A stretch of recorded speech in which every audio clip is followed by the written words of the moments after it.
Oke, bisa kita mulai untuk perkuliahan hari ini ya, untuk mata kuliah teknologi internet. Untuk pembahasan kita kali ini adalah telekomunikasi, internet, dan teknologi nirkabel. Jadi pembahasannya itu yang akan kita bahas untuk hari ini. Jangan lupa untuk absenan ya, jangan sampai ketinggalan. Kemudian untuk apa namanya, bahan dari yang akan saya sampaikan ini bisa di download di Classroom, sudah saya share ya. Oke, kita langsung saja kita mulai untuk perkuliahan hari ini. Semisal nanti ada yang ditanyakan, silahkan ditanyakan di belakang ya. Atau bisa kontak saya langsung juga bisa. Kita mulai saja untuk perkuliahan hari ini. Oke, pembahasan kita adalah telekomunikasi, internet, dan teknologi internet ya. Kita alangkah kita perlu tahu dulu ya pengertian daripada telekomunikasi itu apa, internet itu apa ya. Telekomunikasi ini sistem telekomunikasi kumpulan perangkat keras dan lunak yang sesuai diatur untuk mengkomunikasikan informasi dari satu lokasi ke lokasi lainnya ya. Itu adalah pengertian daripada telekomunikasi ya. Mudah sekali, kumpulan perangkat keras dan lunak yang sesuai yang diatur untuk mengkomunikasikan informasi dari satu lokasi ke lokasi lain. Misalkan dari saya di sini untuk memberikan link perkuliahan, kemudian disampaikan ke lokasi kalian, misalkan menggunakan laptop ataupun menggunakan smartphone ya. Itu namanya telekomunikasi, sangat mudah ya. Kemudian internet sendiri adalah jaringan dari jaringan global menggunakan standar universal untuk menghubungkan jutaan jaringan yang berbeda, atau dengan kata lain internet berasal dari kata internet working atau berhubungan dengan jaringan terpisah yang masing-masing memiliki identitas sendiri menjadi jaringan saling terhubung. Jadi internet itu seperti itu ya pengertian daripada internet. Ini berupa jaringan-jaringan global ya. Ini ada beberapa yang berasal dari jaringan-jaringan terpisah, kemudian memiliki identitas sendiri ya, menjadi jaringan yang saling terhubung katanya ya. Seperti halnya kita mengakses sebuah siakal, mengakses sebuah YouTube. Nah itu kita dengan menggunakan internet kita akan bisa mengakses, walaupun katakan dalam hal itu kita menyaksikan live ya, misalkan live webinar di Universitas Tekkom, itu kan tentunya kita tidak hadir ya karena webinar. Nah di situ yang namanya jaring-jaring yang saling terhubung ya, antara kita di rumah dengan di Tekkom. Nah itu contoh mudahnya saja. Seperti itu ya untuk pengertian telekomunikasi dan internet. Kemudian teknologi nirkabel itu apa sih? Nah teknologi nirkabel ini adalah jaringan sistem yang menggunakan kabel untuk sesuatu. Jadi bedanya dengan jaringan kabel itu yang menggunakan kabel ya, seperti halnya wifi itu kan tidak menggunakan kabel ya. Kalau nirkabel ini kita menggunakan kabel untuk mengakses suatu informasi. Contohnya mudah, misalkan telepon ya, internet di telepon, kemudian internet di rumah. Misalkan kalian menggunakan PC, kemudian kalian gunakan dengan nirkabel ya, menggunakan kabel yang dihubungkan melalui komputer, kemudian komputer kita akses untuk ke internet. Nah itu seperti itu ya, sebuah jaringan sederhana tidak harus sebuah komputer apalagi yang saling terhubung. Komponen koneksi jaringan adalah komputer penghubung jaringan yang koneksi perangkat sistem operasi, hub dan switch. Nah karena kita menggunakan kabel ya, nah, jadi kita ada hub dan switchnya. Yang dari mana? Misalkan dari router, dari wifi rumah kalian misalnya. Provider A, B ya. Nah, itu kan tentunya kalian harus ada routernya, dan router tersebut kita gunakan hub switchnya. Nah, kita gunakan kabel, kemudian kita koneksikan ke komputer kita. Nah, misalkan kita tidak menggunakan wifi ya, kita bisa menggunakan jaringan kabel tersebut. Hub ini adalah peranti yang sangat besar menghubungkan komponen jaringan, mengirimkan paket data ke semua peranti yang terhubung. Nah, sedangkan untuk switch sendiri adalah peranti yang menghubungkan komponen jaringan yang lebih cerdas daripada hub dan dapat menyaring dan mengirim data ke tujuan tertentu. Infrastruktur jaringan untuk perusahaan besar bergantung pada infrastruktur publik dan swasta untuk mendukung pergerakan informasi melewati bermacam platform teknologi. Seperti itu ya kira-kira. Bisa kalian baca kembali nanti kalau masih belum paham. Bisa kalian simpulkan ya, oh ternyata teknologi mereka itu seperti apa sih. Contoh nyatanya di dunia nyata itu seperti apa, ini sudah saya jelaskan. Silahkan nanti dipahami kembali ya, kalau memang ada kesulitan ataupun yang dipertanyakan silahkan ditanyakan. Dan teknologi jaringan digital kunci. Jaringan digital ini kontemporer dan internet berdasarkan pada 3 teknologi utama. Yang pertama, komputasi klien atau server menggunakan paket switching dan pengembangan standar komunikasi yang banyak digunakan. Yang pertama adalah Transmission Control Protocol, Internet Protocol atau TCP/IP yang sudah pernah saya singgung di pertemuan dulu ya, untuk menghubungkan jaringan dan komputer yang berbeda. Komputasi klien atau servernya adalah model komputasi terdistribusi di mana beberapa kekuatan komputer berada di dalam komputer klien kecil yang murah dan berada secara harfiah di komputer desktop, laptop, atau perangkat genggam. Klien ini sering terkait satu sama lain melalui jaringan yang dikendalikan oleh komputer. Server menetapkan aturan komunikasi untuk jaringan dan menyediakan setiap klien dengan alamat sehingga orang lain dapat menemukan di jaringan. Ini pengertian daripada komputasi klien atau server ya. Ternyata modelnya itu komputasi terdistribusi. Nah, silakan nanti bisa dipahami kembali. Dan ada paket switching. Metode pengeditan pesan digital ke dalam paket yang disebut mengirimkan paket di sepanjang jalur komunikasi yang berbeda saat disediakan dan kemudian memasang kembali paket setelah mereka tiba di tempat tujuan mereka. Paket switching ini membuat penggunaan kapasitas komunikasi jaringan lebih efisien. Adalah dengan paket switcher, pesan pertama bisa menjadi pembuat kecil yang disebut paket. Jadi misalkan kalian mengirimkan sebuah pesan itu nanti akan dipecah dulu ya, switching. Jadi ada edit pesan digital ya, karena misalkan kita mengirim dari sini itu berupa digital, kemudian nanti agar tersampaikan dengan semestinya itu bagaimana, nanti ada paket switchingnya. Paket informasi mengarahkan paket alamat yang benar untuk memeriksa kesalahan transmisi beserta datanya. Paket ini dikirim melalui berbagai saluran komunikasi penggunaan router. Masing-masing paket berbeda secara independen. Paket data yang berasal dari satu sumber akan diarahkan melalui banyak jalur dan jaringan yang berbeda sebelum dirakit kembali ke dalam pesan asli saat mereka mencapai tujuan mereka. Itu ya untuk cara kerja paket switching itu kira-kira seperti itu, dipahami kembali nanti kalau belum paham. Seperti ini ya, nah kira-kira message, paket number message destination, maaf, ini ada paket ini ya, paket 1, paket 2, paket 3 nanti akan disambung message. Jadi ada prosesnya paket switching itu ya.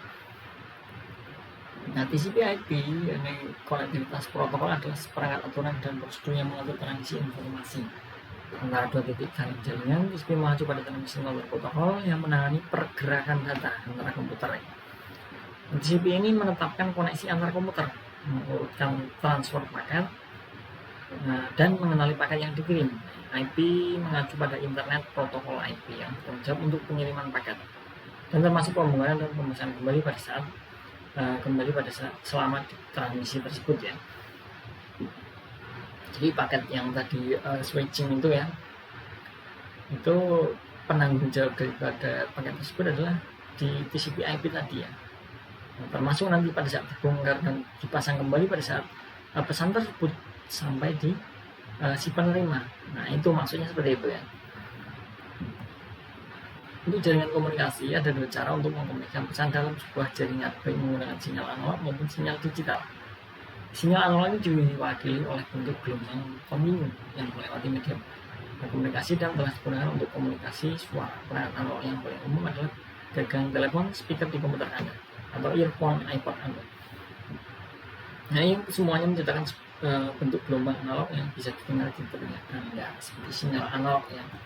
Nah, sinyal digital sendiri bagaimana? Bentuk gelombang biner, diskrit, bukan bentuk gelombang kontinu.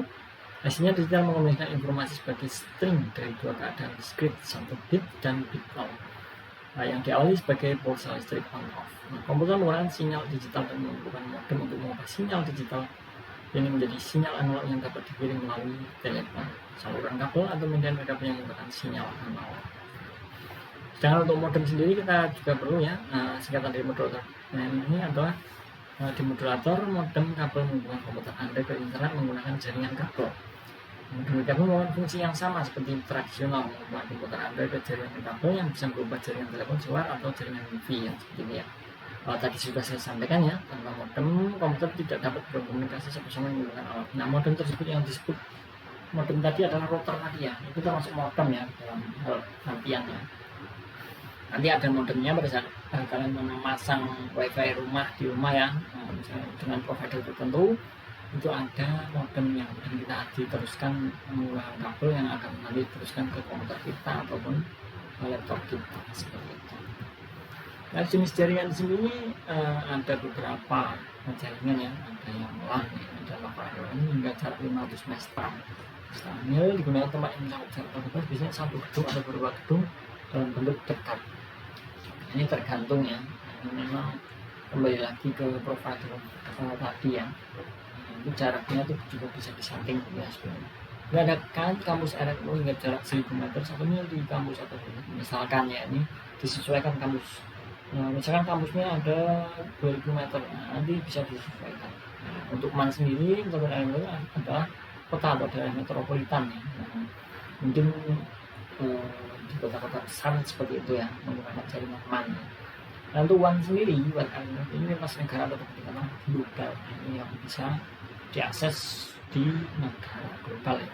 Untuk WAN sendiri adalah seperti halnya kita menggunakan di rumah ya untuk jaringan wifi seperti itu.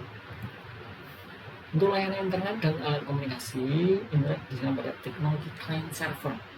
Individu menggunakan kontrol internet apa yang mereka lakukan melalui aplikasi klien di komputer mereka seperti perangkat lunak, browser web, data termasuk pesan email dan halaman web disimpan di server. Nah, klien menggunakan internet untuk meminta informasi dari server web tertentu di komputer jauhan. Server mengirimkan informasi yang diminta kembali ke klien melalui internet. Komputer klien yang terhubung ke internet memiliki akses sebuah layanan. Layanan ini meliputi email, grup, diskusi elektronik, chatting, dan pesan instan, internet, file transfer, protokol, FTP, dan web. Nah, tabel itu pun memberikan penjelasan singkat. Nah, ini kita lihat sudah ada ya.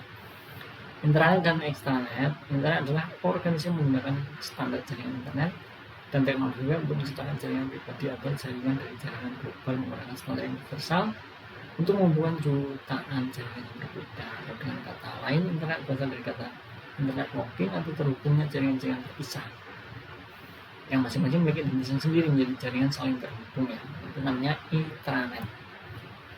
Intranet adalah sebuah jaringan komputer berbasis protokol TCP/IP.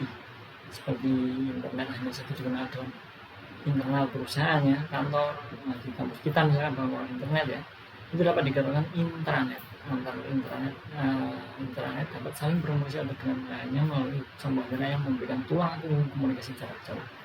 Akan tetapi sebenarnya sebuah internet tidak perlu sambungan luar ke internet untuk berfungsi secara benar. Internet menggunakan semua protokol TCP/IP ya, alamat IP dan protokol lainnya klien dan juga server itu internet.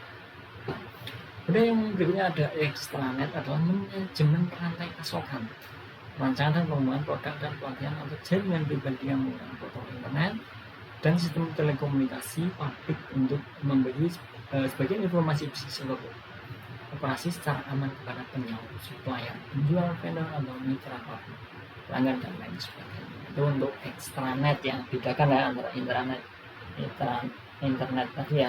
Yang pertama adalah intranet, kemudian ekstranet ya. Ekstranet ini dapat diartikan sebagai intranet sebuah perusahaan yang menyebarkan berita di luar perusahaan. Nah, perusahaan yang membangun ekstranet dapat dibuka pada forum besar dengan EDI, Electronic Data Interchange. Nah, berkomunikasi dengan perusahaan dalam satu suatu jaringan bersama. Nah, misalkan ada suatu kerjasama antara perusahaan satu dengan dua ya, nah, itu jaringan tersebut bisa dibuat sebuah karena di suatu perusahaan itu ada intranet ya. Contohnya misalkan satu perusahaan A dan B itu mempunyai internet semua. Nah, itu karena ada kerjasama antar perusahaan tersebut A dan B tersebut, itu bisa digunakan dibuat sebuah jaringan ekstranet agar bisa bertukar data volume besar ya, antara perusahaan satu dengan yang lainnya, seperti itu. Nah, contoh aplikasi yang dapat digunakan untuk eksternalnya adalah Lotus Notes, teknologi dan peralatan komunikasi dan e-business atau email. Ini bisa kalian searching ataupun dicari ya sebagai tugas tambahan, tidak perlu dikumpulkan, tapi yang penting kalian mencari sebuah Lotus Notes tersebut seperti apa, karakter, syarat dan lain sebagainya, itu bisa kalian cari. Ada revolusi nirkabel, bagian dari revolusi nirkabel itu ponsel, laptop, dan perangkat genggam kecil menjadi platform komunikasi portabel yang Anda melakukan beberapa tugas komunikasi yang bisa Anda lakukan di meja kerja Anda. Komunikasi nirkabel membantu bisnis lebih mudah berhubungan dengan pelanggan, masuk dan karyawan, memberikan pengaturan lebih fleksibel untuk memberi pekerjaan. Jika Anda melakukan komunikasi mobile dan daya komunikasi untuk akses jarak jauh di sistem perusahaan, Anda dapat bekerja dengan berbagai perangkat termasuk ponsel, smartphone, dan komputer pribadi dengan hubungan nirkabel. Itu ya. Jadi revolusi dari nirkabel itu kita menggunakan seperti halnya ponsel dan laptop ya, kita bisa menggunakan tanpa kabel, tapi kita bisa berhubung seperti itu ya. Pemahamannya seperti itu, saya paham. Jaringan komputer Anda sedang akses internet. Nah, jika Anda memiliki komputer laptop, Anda bisa menggunakan untuk mengakses internet saat Anda berpindah dari kamar di asrama Anda, atau misalkan di kos ya, atau meja universitas. Berbagai teknologi menyediakan akses untuk kecepatan tinggi ke internet untuk PC dan kabel lainnya juga. Telepon seluler, layanan kecepatan tinggi ini telah memperluas akses internet ke berbagai lokasi yang tidak dapat diikuti oleh layanan internet kabel tradisional menggunakan wireless tadi ya. Oke, selesai untuk perkuliahan hari ini. Saya rasa cukup singkat memang untuk materi hari ini ya. Nanti yang saya harapkan silahkan nanti bisa kalian pelajari dan dikembangkan ya. Karena saya hanya menyampaikan poin-poinnya saja, keterbatasan waktu juga, karena mungkin bisa kalian materi dari saya nanti ya, bisa kalian kembangkan bagaimana sih agar pemahaman saya itu lebih dari yang materi yang saya berikan. Itu bisa menjadi PR kalian, bisa dikembangkan. Oh, ternyata seperti ini, yang belum tahu apa waktu seperti apa, kemudian untuk provider itu seperti apa dalam hal penggunaan di jaringan kabel, kemudian yang revolusinya tadi seperti apa, secara dan lain sebagainya ya. Itu silakan bisa ditambahkan, dikembangkan. Nanti saya lebih suka mahasiswa yang seperti itu ya, nanti pemahamannya akan lebih luas. Oke, karena kita masih dalam perkuliahan. Ya, seperti itu saja ya untuk perkuliahan hari ini. Terima kasih untuk teman-teman semua yang sudah di dalam perkuliahan ini. Semoga apa yang saya sampaikan bisa dipahami, bisa dimengerti ya, dan bisa menjadi sebuah tambahan pengalaman untuk kalian semua. Terima kasih. Saya akhiri. Wassalamualaikum warahmatullahi wabarakatuh. Salam sejahtera untuk kita semua. Selamat belajar, selamat beraktivitas. Terima kasih.